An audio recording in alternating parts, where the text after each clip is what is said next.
Cette cérémonie solennelle se tient le 15 octobre de chaque année, selon la loi organique qui régit les juridictions judiciaires, au cours de laquelle le premier président prononce un discours. Le 15 octobre de cette année tomba un dimanche.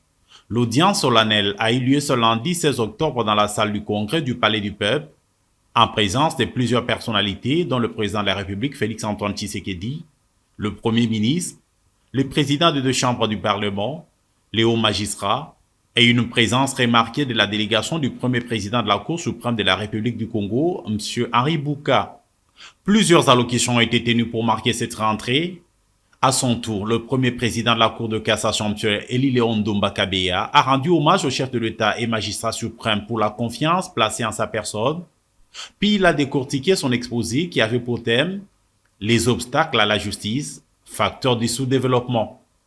Après avoir défini les concepts, Eli-Léon Ndomba Kabea a dénoncé la corruption, l'indiscipline, le trafic d'influence des acteurs non judiciaires et les moyens financiers dérisoires alloués au pouvoir judiciaire. S'agissant de la corruption, la solution réside dans la dénonciation du corrompu et du corrupteur, étant donné que cette infraction est à la fois active et passive. Mais cette dénonciation doit être soutenue par des preuves matérielles et réfutables devant les autorités compétentes.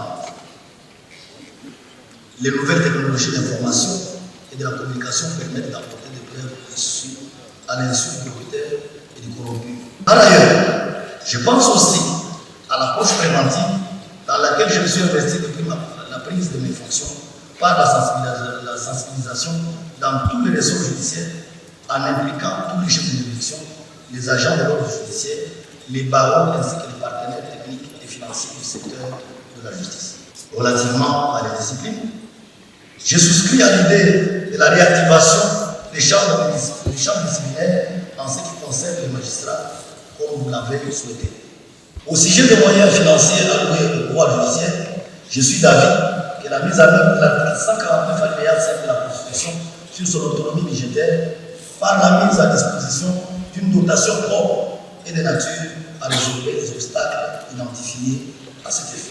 Le premier président a sollicité l'implication effective des autres pouvoirs. D'abord législatif, pour non seulement des urgences des textes légaux, mais également en tant qu'autorité budgétaire.